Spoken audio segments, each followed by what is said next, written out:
drawn to it, sketching doodles in your textbooks. In the corners making animation flip books. Writing stories, then turn them into comic shocks. Get out the clay, I'ma stomp Garth Brooks. It doesn't matter how you create, cause you're drawn to it, drawn to it. It only matters you create when you're drawn to it, drawn to it. Get creative and flex imagination. Write a song, you might hear it on a station.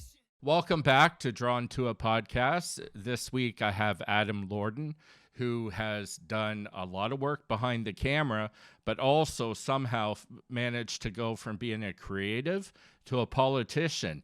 And we'll get into that. Thank you, Adam, for being on the podcast. Hey, no problem. It's nice to chat with you today, Brian. Well, I'm really happy to have you here. I believe you just, besides appearing on, you directed New Brunswick's first comedy sitcom series, Brit Out of Water, with James Mullinger. Is that correct?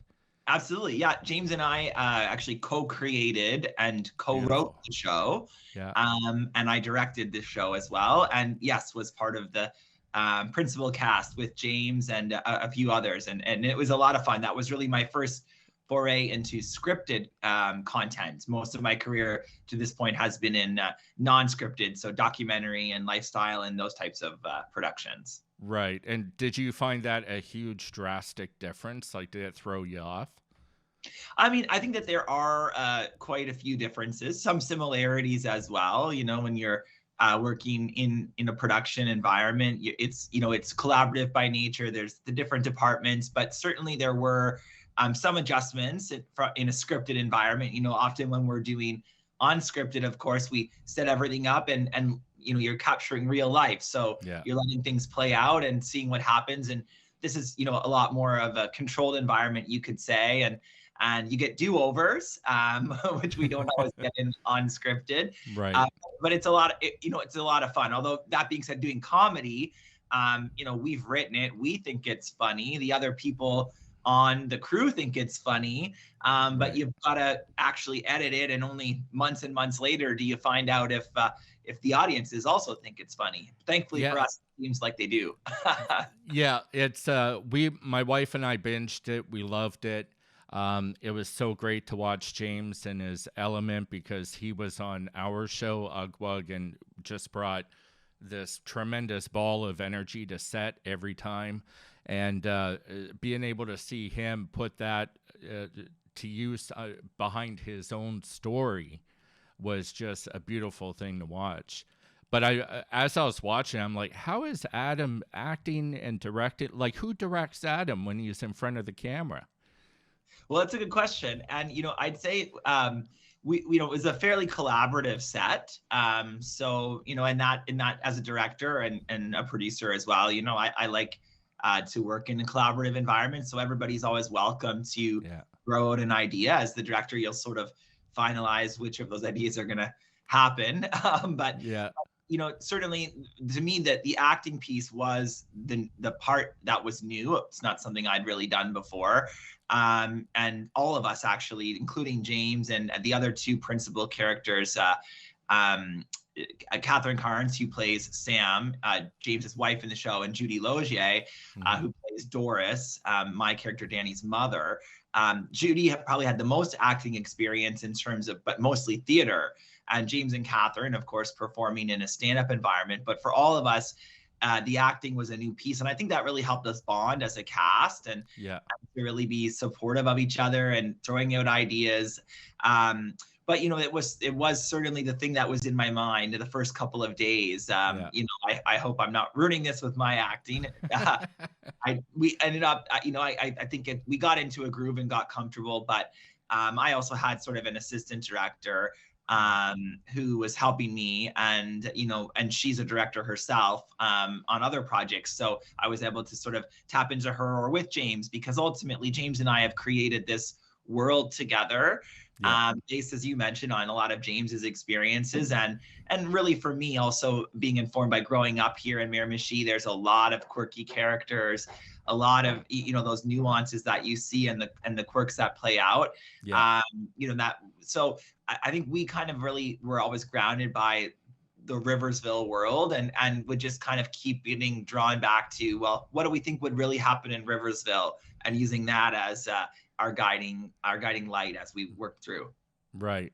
Now, it occurs to me, the audience, now a great portion of them probably know who we're talking about, James Mullinger, but there's probably some out there that don't, although I can't imagine being from New Brunswick and not knowing who James Mullinger is.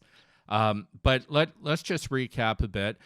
James Mullinger is a stand-up comedian, among many other things, including a magazine co-owner, editor, creator, that was in England and came over here, married his wife, who's from Kingston, came here and set up shop here, basically calls St. John home now.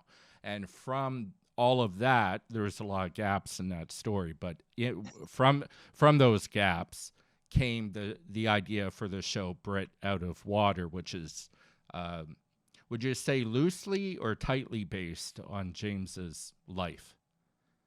I would say loosely, like James is like it's been a decade that he's been in New Brunswick now, and as you know, he's published the book. A lot of his stand-up material also kind of comes from those observations of the quirkiness of New Brunswick, but also in particular, that experience of one of the main themes in his stand-up for a long time was really about that Brit coming to New Brunswick and sort of that, people asking him, why would you come here? Why would you want to be here? And that, that is one of the big themes that we do really carry into the show, is sort of that, poking fun at, we don't always, as New Brunswickers, really appreciate what we have. And, to someone like that outside person who's come here and to say, well, what do you mean? Why wouldn't I move here? It's gorgeous. It's fantastic.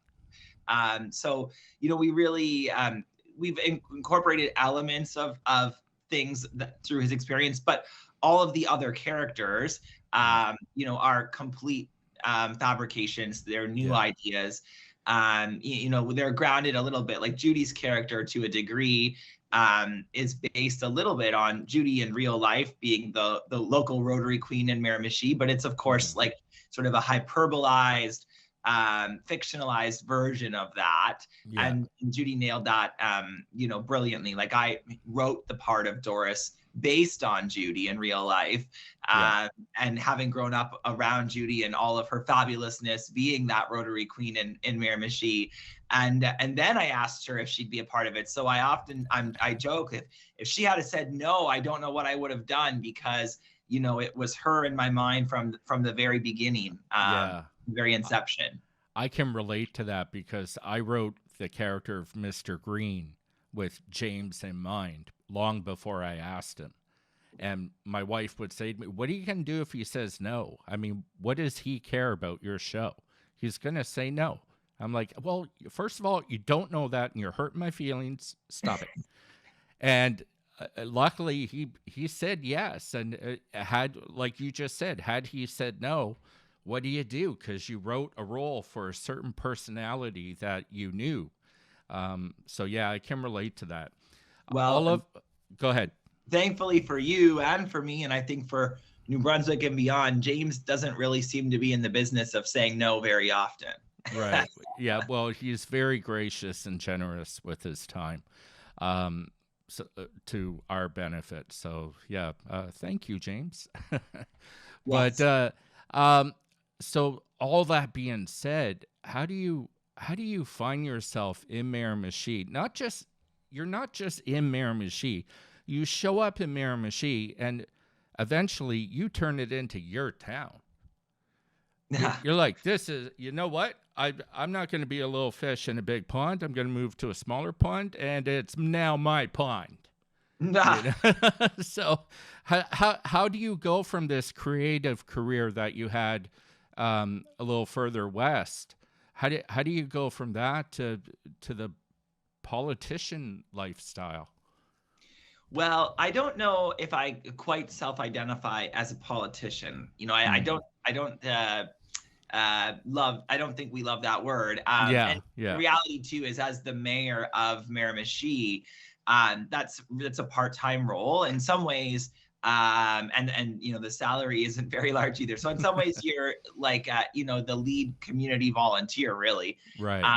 But I grew up here in Miramichi, and so then I did move away. I went to school in Halifax, started my career in Toronto. I moved there after university. I was there for close to a decade and had worked in film and television there for most of that time actually, and worked my way up, started producing and directing. I came home in 2014 when my mom was ill. She's diagnosed with cancer, so I came home to be with her. But she had, at that time, she was on our city council here.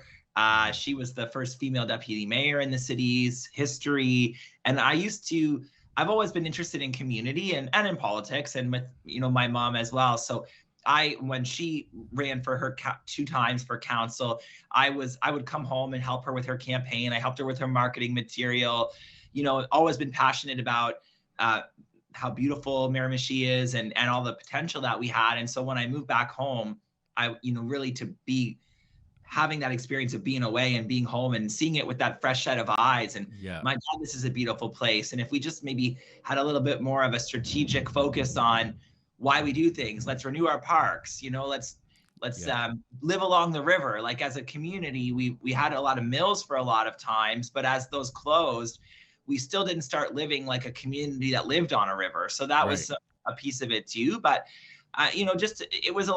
it was very organic to come home and get involved. I first ran for council to fill the last year of my mom's term after she passed away.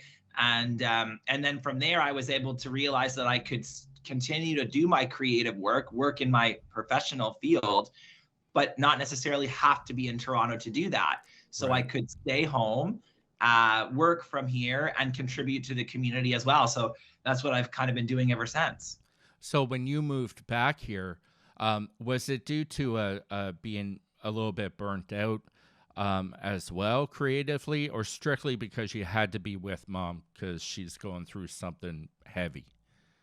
Yeah, just for my family. Really, like, in some ways my career was really just getting moving at 30 years old to come home. It wouldn't have been in my life plan had it not been for my mom's illness. But that made, that was the right thing to do. And I'm so glad that I did it. And it changed the trajectory of my life and career for sure.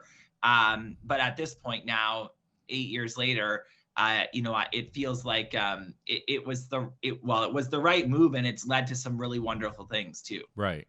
Yeah. Yeah. I mean, it's kind of a no-brainer. When you're needed, and you just go. Yeah. How did all of that eventually led to a point where you started collaborating with local people like James on local productions?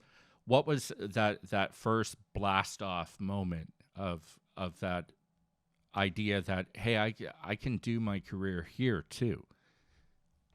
Well, actually, when I did get back, and like a few months sort of after coming home and being with mom, and a few months after she passed, I started to look for work again, I guess, and I connected with some folks in the New Brunswick film community. And a lot of that really did seem to be centered in St. John's. So some of the first connections I made were with the folks at Hemming's House. And I'm sure you're familiar with them too, Brian. And that really opened up a network of people that I didn't know existed, which was quite exciting. And I think it was around 2016. I kind of met James by first learning about the magazine. And then he came to Miramichi to do one of his stand-up performances at the Vogue Theater, which unfortunately has since burned down, but was a lovely movie theater when I was a kid that had been turned into a performance venue.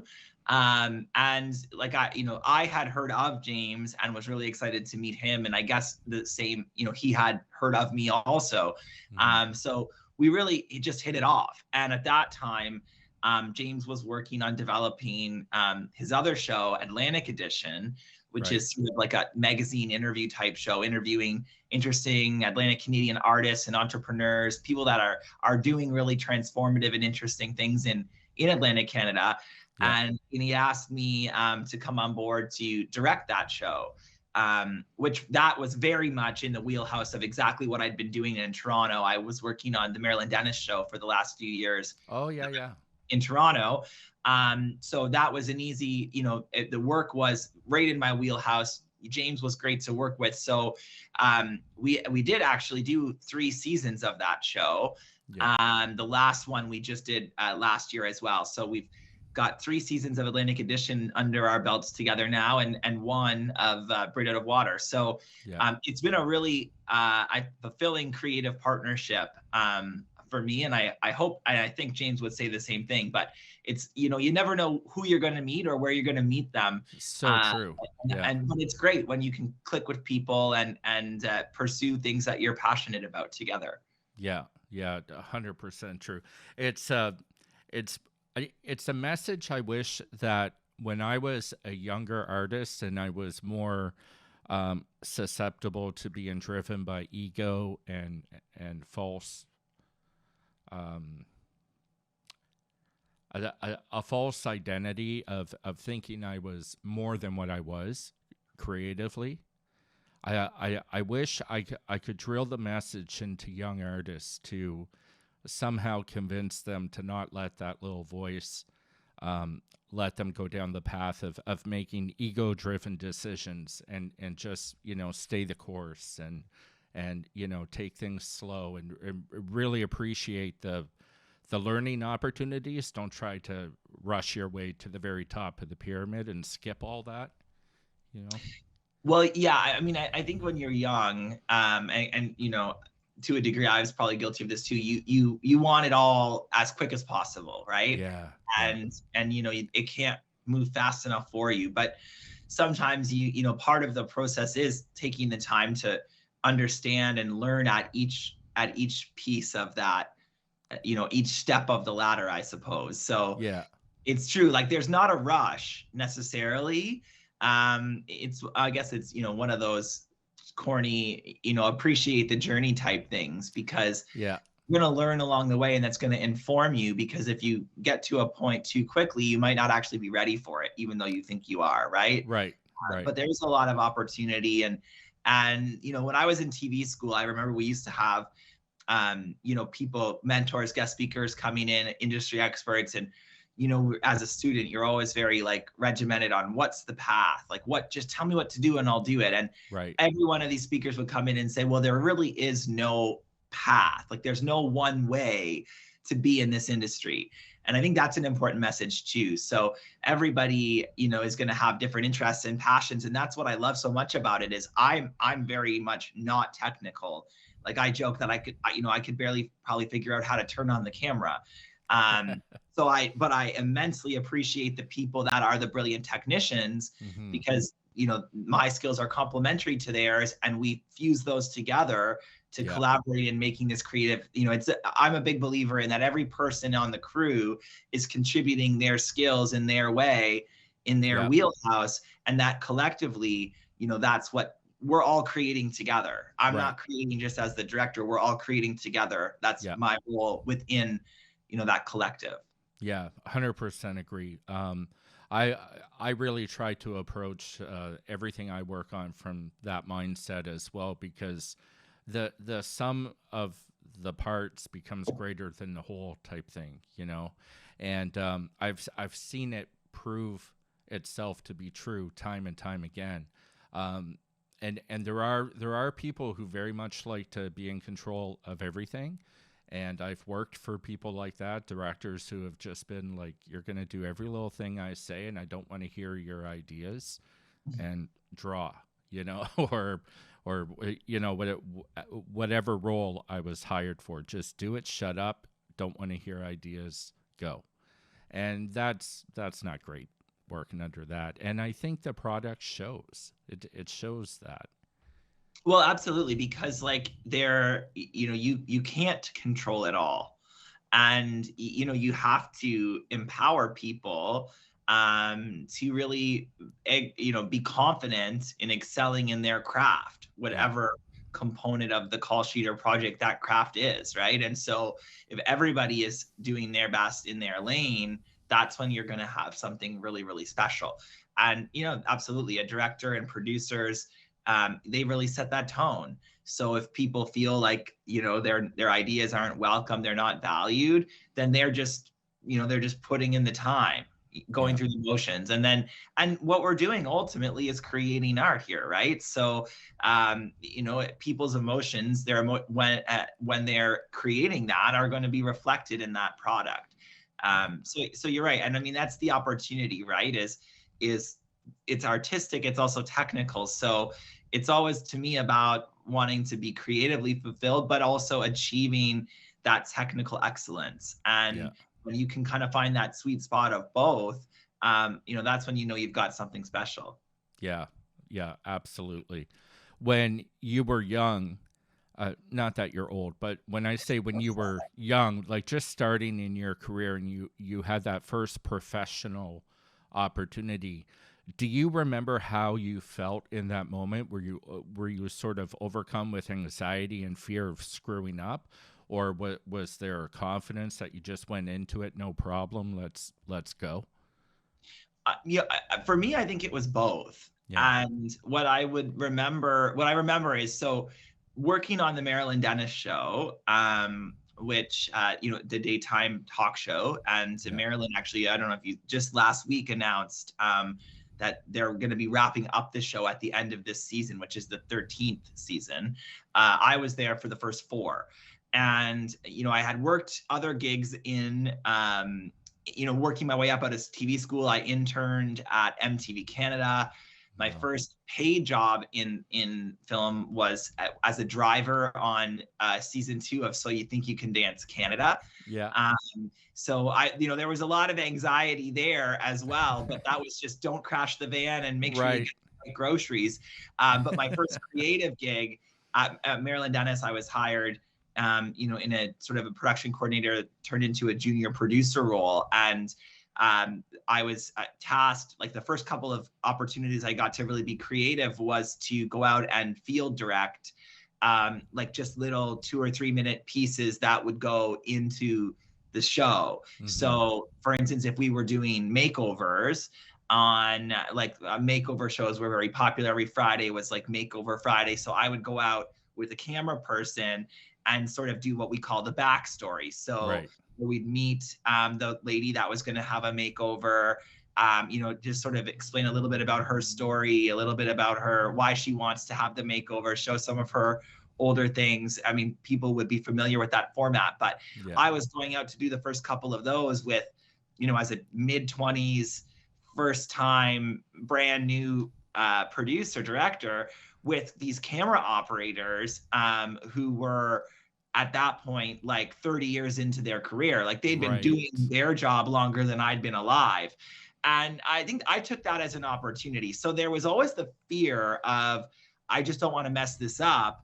And I haven't done it enough to know. But also there seemed to be like an intrinsic instinct. Like I knew creatively that I was passionate about doing it and that I could do it. Like other people here are doing this, but you just have to have, I think, some of that confidence, the confidence that you're in the right place and you can do this, but also to be, I don't know if humble is the right word, but understanding that I'm here with this person who's done this for 30 years. So I'm going to listen. Like they're going to help me. They're going to give advice. And so, starting out at an early stage, but being out there in the field with folks that have been doing it for a very long time, I'm figuring out what I'm doing by listening to them.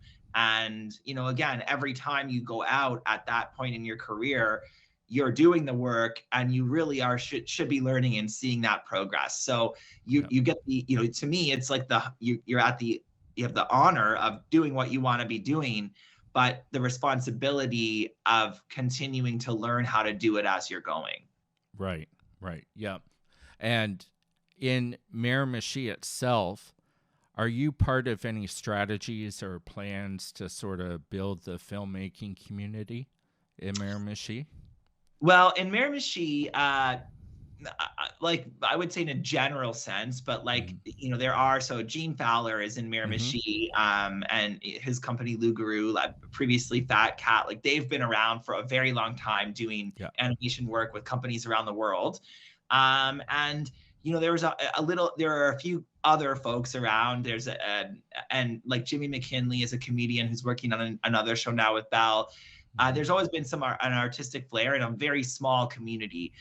Brit Out of Water was really the very first project that I really actually worked on based in Miramichi. Like most of the work I do, I'm here and we're doing pre-production here or post-production just virtually, but the shoots are usually elsewhere. So more broadly in New Brunswick, I think there is a movement that certainly I'm a part of to really grow and stand up that industry. And we're trying to reestablish the Media NB like industry association that's been for a while. And you know, a couple of years ago, the government increased the tax incentive. This year, unfortunately, they didn't. We were hoping they would continue to grow that because we think that there is unlimited potential here. But that government incentive program is going to either keep us at a certain level or allow us to grow. And so, I'd say we're really active as a provincial industry to really try to grow that pie for everybody. Yeah, I think that the government incentive program drastically needs an overhaul, you know, so that it, like you said, it can allow the creators to go past this confined bubble we've sort of been stuck in for whatever reason. And you know, it's sort of disheartening to look around at our sister and brother provinces who seem to be going after it full gusto, you know, and really growing a film industry, animation industry, which I have like a toe in each of those. And, you know, it's so upsetting because my wife and I just had a conversation about should we move, you know, because the opportunities are just so limited within New Brunswick. And I look at Newfoundland now. I mean, Newfoundland is becoming one of Disney's favorite places. Yeah. They've got 2 or 3 productions on the go in Newfoundland. You know, if Newfoundland, which is, you know, far enough north that most people in New Brunswick hardly ever think about it, if they can, you know, kind of get all their T's crossed and I's dotted, and take advantage of their natural resources from a film production point of view, because it's such a gorgeous province, just like New Brunswick is. I don't know. It can't happen fast enough, I guess. Yeah, and I mean you're right, and we see it now in Newfoundland, and we've seen it for a while in Nova Scotia, and so we know that it can work. You do need that government commitment, and you know, it's kind of a chicken and egg building capacity, right? As you know, because when we don't have that volume of work, like folks like you just mentioned, of course, that get to a certain level in their careers are going to go where that work is. Yeah. And then that's going to make it even harder to grow the industry here at home. So, you know, that we need government's leadership to say, yes, we're going to make it a priority to grow this sector. And that gives people like us the confidence to know, we can stay here and work and be fulfilled. And there's going to be enough to do, you know? Yeah. So hopefully we are now heading in that right direction. And we'll, you know, I think the next few years can be transformative if government buys in, and it's an exciting time. Yeah. I think you're right. I'm hopeful. Although I am also impatient on it, if I'm being honest. I get it. I feel the same way. Yeah, but is there a dream project of yours that you're sort of sitting on right now, circling the drain on, that you know, would be doable if things were to change overnight? You know, I'm not sure. Like there are, like, I've, passions and certainly projects I'd like to pursue. I feel like I'm, still in a bit of a building moment in my career, being mayor, still for at least a couple more years. I'm in a place right now where, I sort of part-time focused on being mayor and in my community, and part-time or project-based in the industry. And really, I've been fortunate in the last few years that most of the projects that I'm working on, I'm choosing the projects, and they're things that I'm passionate about one way or another. My company, last year we produced a documentary film on the efforts to reclaim the name of the Wallastock River. My name is Wallastock, that aired on CBC. We've just finished, or we're working on a couple of documentary films for a company, a nonprofit called Power Play Young Entrepreneurs, which supports youth in innovation and education. They're across the country, but we profiled the program's integration into the schools in Elsipogtog and the Miramichi region. So there's been a lot of the work I'm doing that is sort of, to me, had a bit of a social component, or creating social change, which I'm kind of doing in my career as mayor too. I've done a lot of work with Tourism New Brunswick, directing content for them, which, is a passion for me, because I'm showcasing the beauty of our province, encouraging people to come and visit. So I guess what I'm trying to get to is to say that in a couple of years, when I'm not mayor anymore, then I'm really looking forward to seeing what can come from being full-time focused on my creative career. And I'm very content where I am right now and with the things that are going on, but we're always building, and I'm thinking about what that next stage will look like, where again, we hopefully will have growth in the industry, along me being full-time in the industry and saying, okay, well, now I can really dive into, ultimately the passion or dream would be to really have, a scripted comedy that is widely or broadly distributed across Canada and internationally, that we could do multiple seasons of. But I also, like, documentary storytelling is always a passion. So to me, to just ultimately continue to do those things, I think the work that we do here is as good as anywhere. But one thing that I'd love to see change is that we just have access to those distribution networks, right? So Bell Fibe has been fantastic for I think a lot of us in the province, to give us, that foothold into creating TV shows together. But that's sort of a limited access platform, right? So for hopefully that we can all show what we can do. And, the next step for us is that we're doing now, we're creating these shows next time around for people like CBC and Netflix and Disney, Yeah, 100%. I mean, that's definitely where my sights are set as well. And I think a lot of us are, and rightfully so, because like you said, I think what we're doing here is as good as anywhere, or has the potential to be, with additional resources that we could get exposed to. So, because there are some people who are just, doing their best with what they have. If they had one more little thing, could be sky's the limit with, so. Well, it's always the budget, right? So. Oh my God, yeah. we are as capable and skilled as anybody else, but if we had a couple more zeros at the end of the budget, then we can add in those extra positions and take that extra time. And you don't have to shoot it in 6 days, working 20-hour days. You can shoot it, in 12 days with a more reasonable. Yeah. Oh boy, yeah. You're preaching to the choir on that one. But on a scale of 1 to 10, how underestimated or overlooked do you think the talent pool in New Brunswick is? Well, I think it would depend,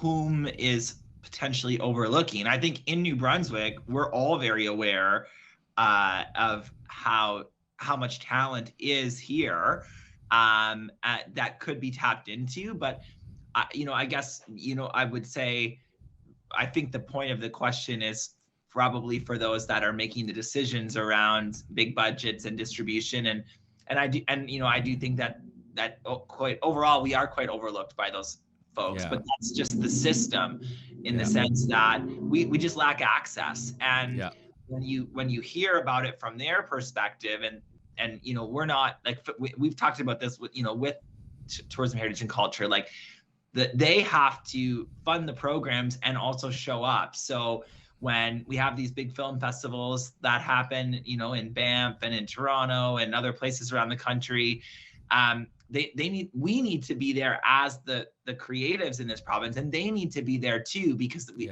got to be the first step is an awareness that we're even in the game. And because they're overlooking us because they don't really know that we're here. So we've got to let them know that we're here, and that's a pretty important first step. That, and a big step too.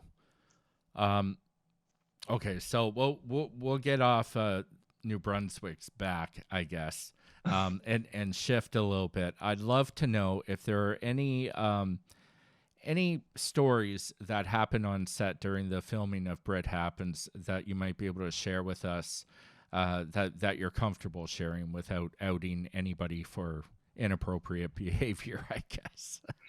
Well, I like the production, which we filmed last August here in Miramichi over 8 days, 8 very busy days.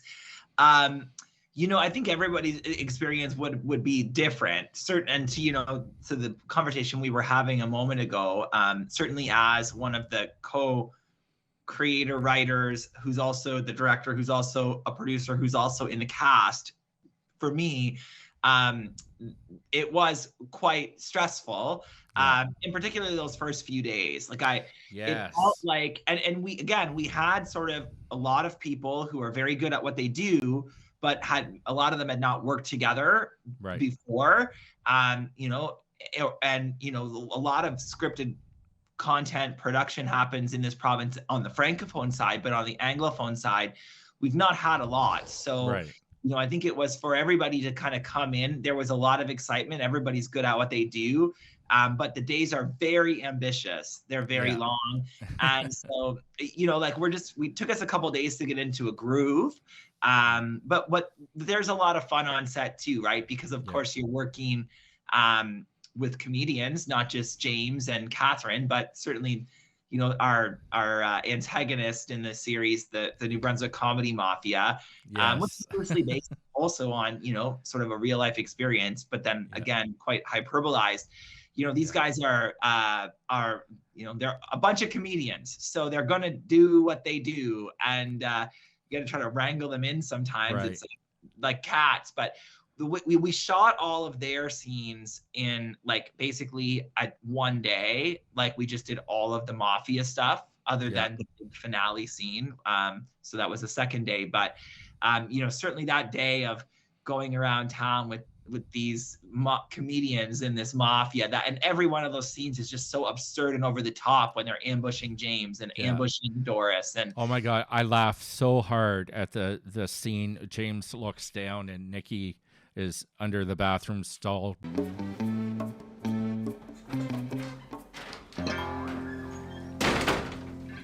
Hey there, Mr. Bean. How are the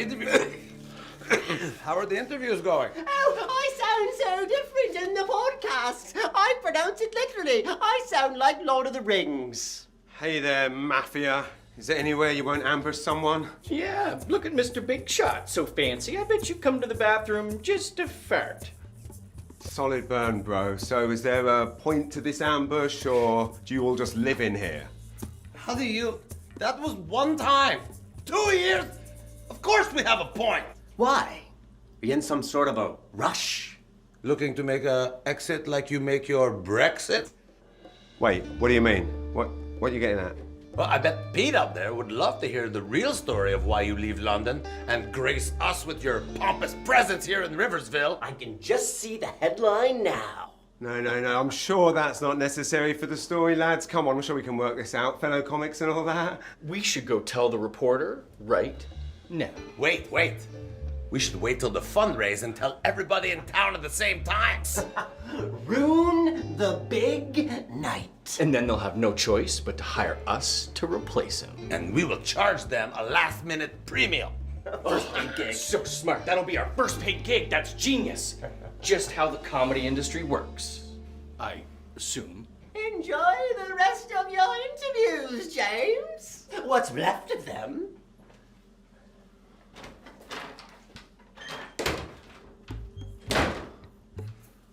We are out of toilet paper. Thank you.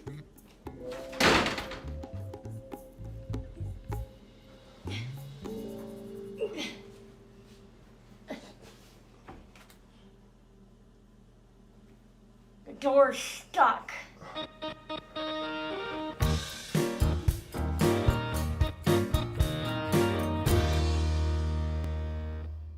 I loved it. Oh, I mean, she was brilliant. And that was, an idea that she came up with on the spot. I mean, when you're starting with the premise of ambushing someone in the bathroom, that you're already starting in a pretty good place. And, that was a very tight room. So we were having to make some adjustments just to be able to shoot it. Yeah. And, honestly, there was almost too many of them. So Nikki kind of came up with this idea that then she wouldn't be there in that moment and, would just sort of pop out at the end. And it was hilarious. And it also sort of solved a logistical problem. And that was, again, just that collaborative attitude on set. But so, I think there was a lot of fun. Certainly the pinnacle, the big sort of Rotary fundraiser moment at the end where, that's the bulk of the last episode takes place in that room at the final Rotary fundraiser. And, that scene, or that collection of scenes, I guess, we had 50 extras that came in from across the city. So, it's sort of our big budget finale scene moment. And it was, I think, 6 or 7 hours that we were filming in the Knights of Columbus Hall. It's actually, I'm in my house. It's just down the road here. I can see it from the window, but, just all those moving parts. And we filmed that the second last day, which was great because had we tried to do that in the first couple of days, I think we would have fallen apart. But, again, sort of with a crew and you're building that momentum, and it really felt so celebratory to achieve that, again, from a technical and creative perspective. And, the way you're shooting that, as you would understand, Brian, from your show too, is like, we're shooting, it's not in sequence because you're shooting everything looking at James and Doris on stage, and then you've got to turn it around and you've got to go get that little piece. And, to the credit of the crew, obviously, but in particular, all those extras, like they were very, very good sports, where, we had to go through and piece by piece. And then, of course, a lot of them came out. We had the big premiere the Friday before the show launched a few weeks ago. Yeah. And we had the theater filled with 300 Miramichiers. Most of them had been a part of the show, and it was really special for them to be able to see what happened and then how it comes together as well.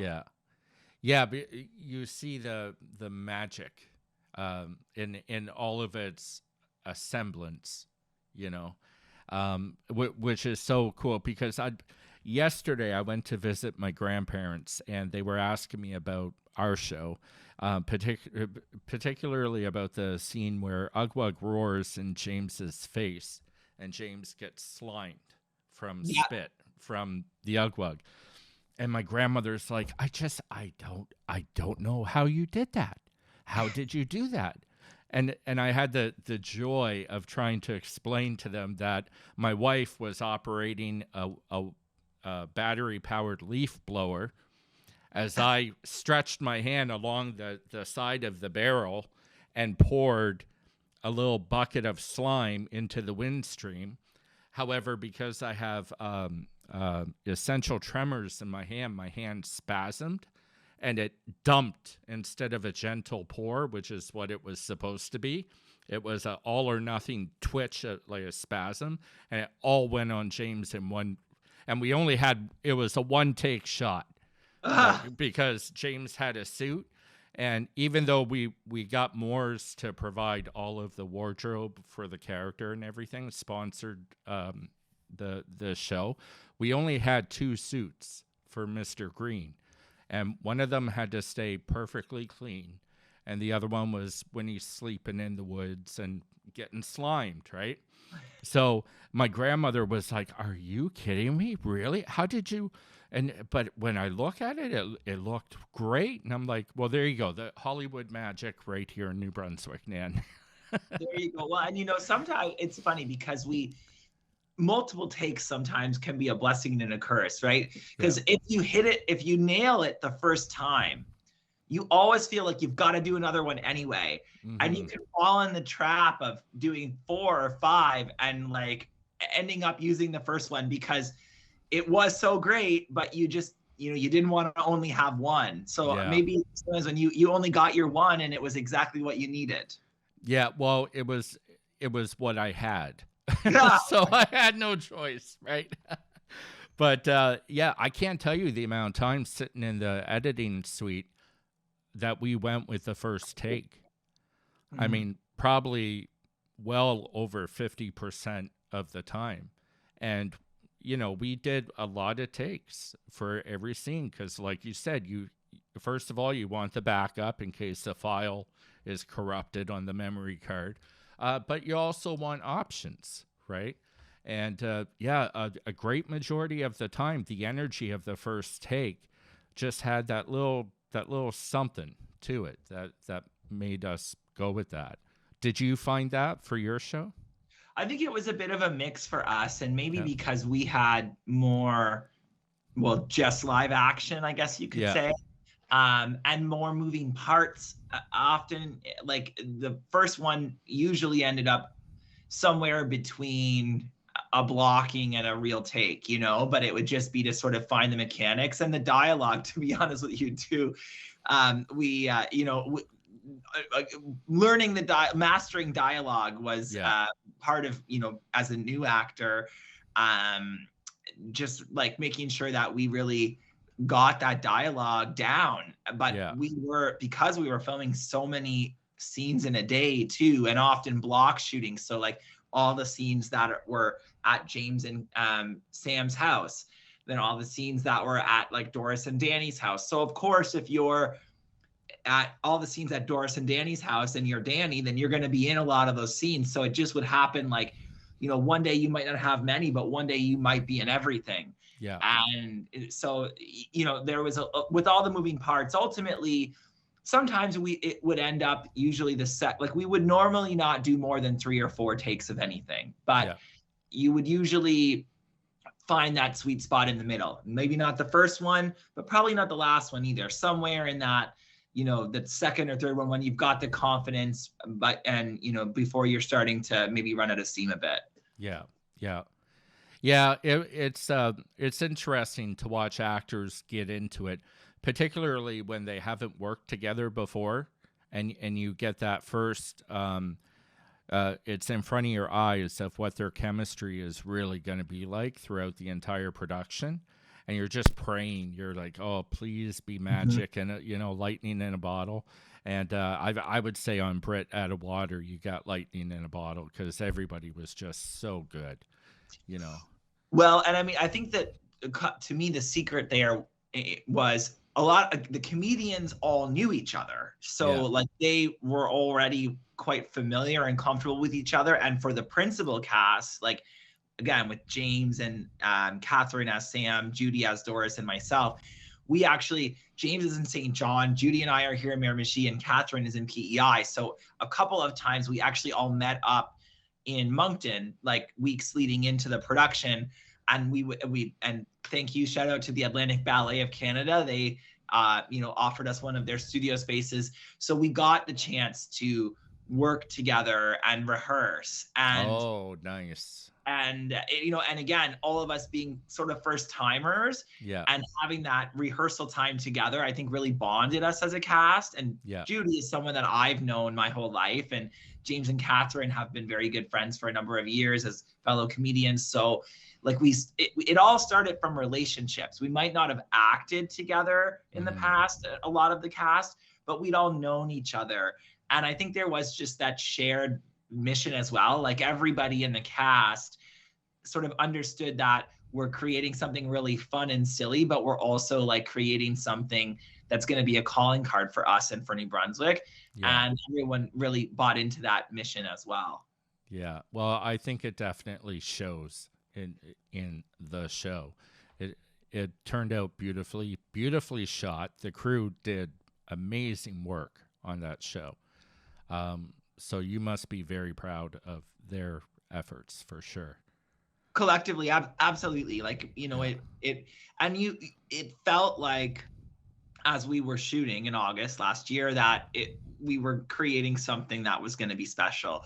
And, then you get into the edit suite, as you know, and it started to really feel like, okay, definitely this feels like something. Like the jokes are landing where they're supposed to, in my mind, as the writer and director. And when you release it out into the world, the reception has just been so phenomenally positive. And, and that, to your point, like the look of the show, the technical execution is one of the things that people really seem to love. And Clem McIntosh as the DOP, and Tyler Warnell as Nick LeBlanc, the other camera ops, and Bruce Bruce, and I forget his last name right now, but Bruce from Fredericton. He's the only, the audio guy in New Brunswick. Everybody up and down, so great. And and the jokes too. And that's what I'm hearing from people, is that they feel like, from especially the Miramichiers, of course, that they feel like we captured Miramichi, like the essence is there.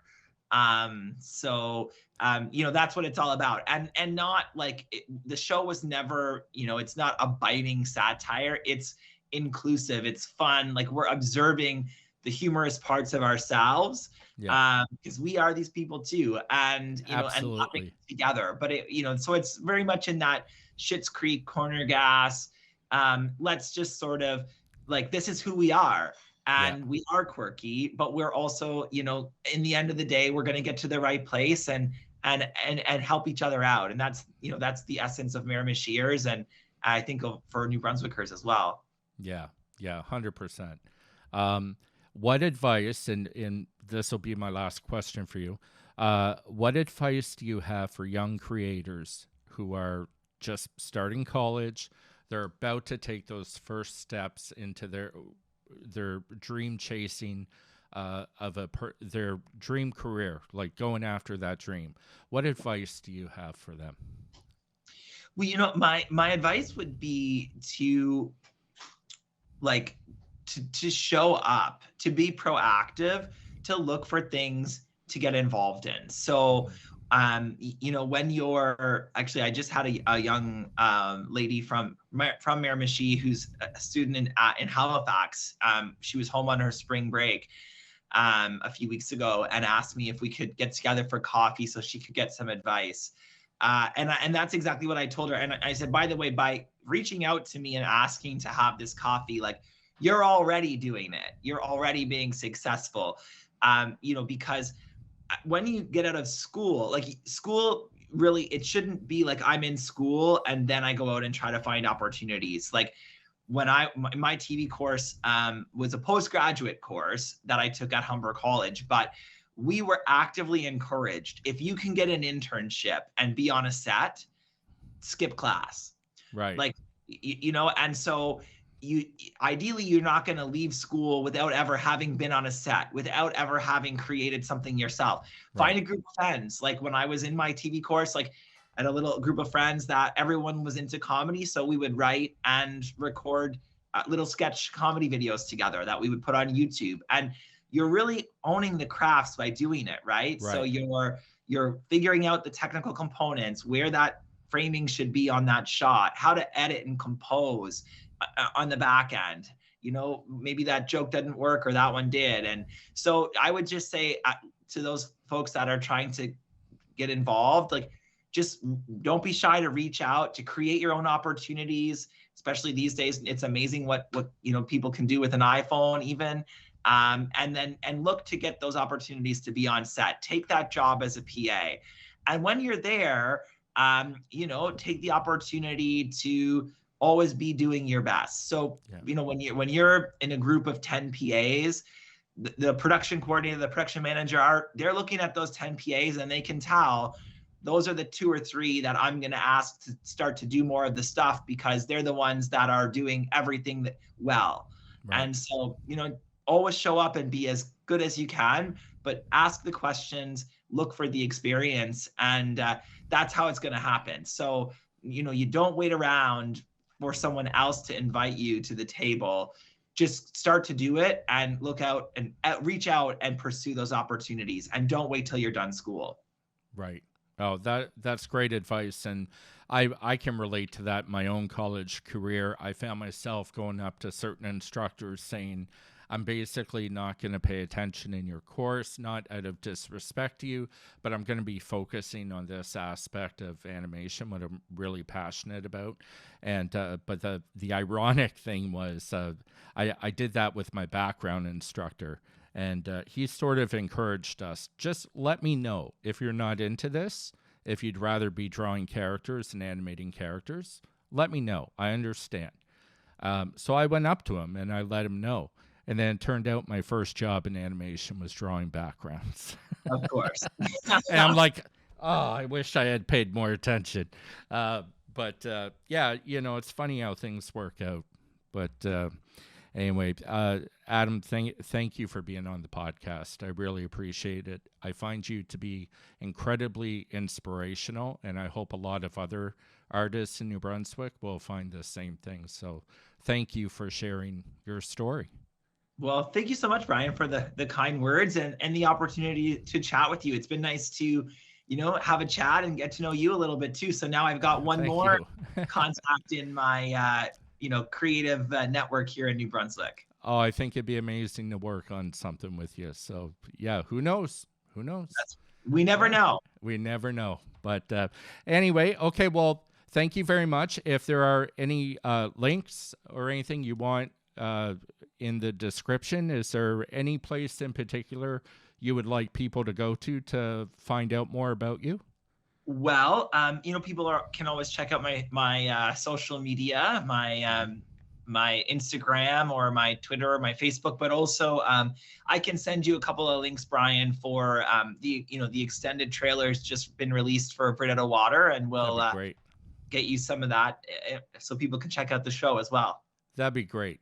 Awesome. Okay, wonderful. Well, enjoy the rest of your afternoon, and thank you for your time. Likewise. Take care. Until next time. See you later. Bye. Bye. On a station, do a painting of some pigs in a pig pen, or be a stand-up comedian. It doesn't matter how you create, 'cause you're